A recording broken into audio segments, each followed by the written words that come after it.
I was out on the porch a few nights ago during a rainstorm, listening to the thunder, watching the lightning.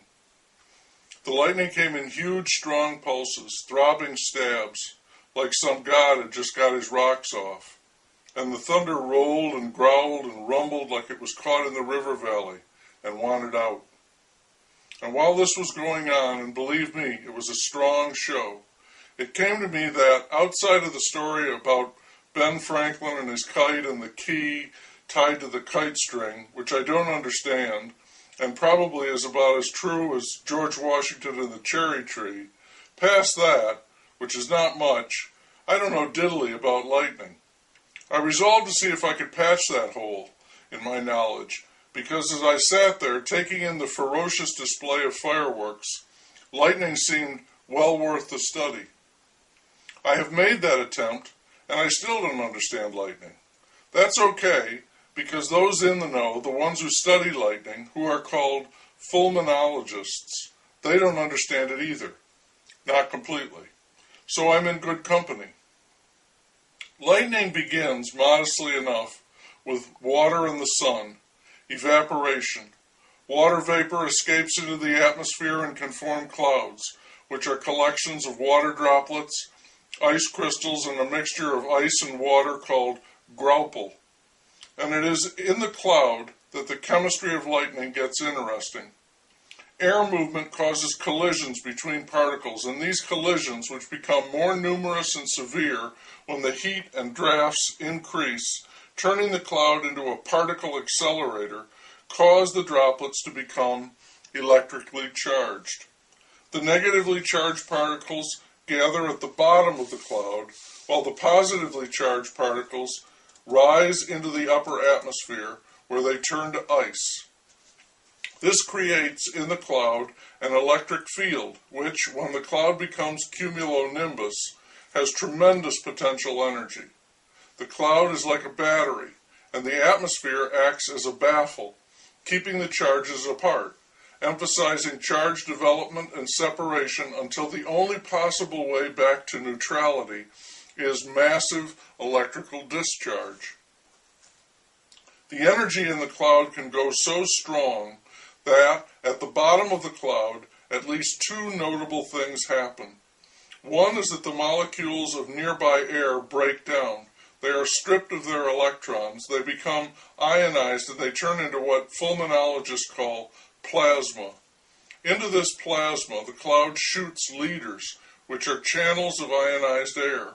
The leaders, for many reasons, rarely proceed in a straight line, and they branch out as they approach the ground. They fork. Video photography has been helpful in the study of lightning. We can slow it down and see what is happening and try to explain that.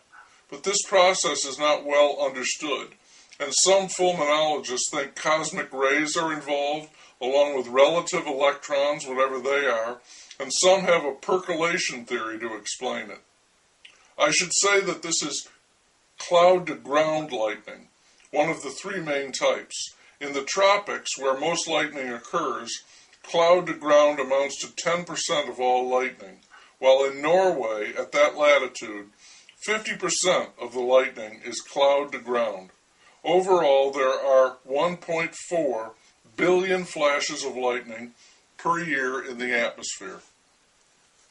The second thing that happens because of the enormous negative charge that is built up on the bottom of the cloud is that electrons on the surface of the Earth below it are repelled, and the surface and everything on it, trees, buildings, people, develop a positive charge. As leaders from the cloud approach the surface, streamers of positive charge flow up to meet them. When the two connect, which the fulminologists call attachment, that completes the circuit, and then the discharge of energy occurs. The lightning is said to strike. This is nature trying to neutralize the differences in the charges on the bottom of the cloud and the surface of the Earth. That strike is usually followed by a positive charge rising up the plasma channel to the cloud in a return stroke, which is the most luminous and visible aspect of lightning. On the ground, because of that return stroke, there are huge voltage differences called step portals, and these cause more injury and death than the initial strike itself. Thunder also causes damage, but I'll get to that in a minute. Of course, there is tremendous energy in a lightning bolt, and the fulminologists expressed it in amperes, coulombs, and megajoules, so I can't say how much. It's several billion joules, which is enough to power the average household for a month. I do know that lightning is hot.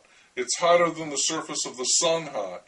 It's so hot that when the discharge occurs and the stroke runs down the plasma channel and the return stroke follows, that the nearby air explodes, causing a shock wave that we hear as thunder. This shock wave can cause damage if you are in the vicinity of the strike. When lightning damages a tree, it's because the heat vaporizes the sap, causing it to steam, and the tree explodes. The characteristic rumble of thunder is caused by the shock wave emanating from many sources due to the extreme branching of the leaders, so we hear it loud and garbled. The nearer it is, the more distinct and clear the sound, a piercing crack. There is also ball lightning, bead lightning, dry, forked, and heat lightning, ribbon, rocket, sheet, and staccato lightning. Lightning also produces ozone, X-rays, and gamma rays, and there are those who think that dark lightning exists, caused by electrons and antimatter positrons. So there. There is also positive lightning from the tops of clouds, which is supposed to be 10 times as strong as regular cloud-to-ground lightning, and a threat to aircraft. And Ben Franklin, a pioneering fulminologist, so they say, did have a lightning rod to protect his home and a lightning bell that would chime when the air became ionized. But I don't know about that kite.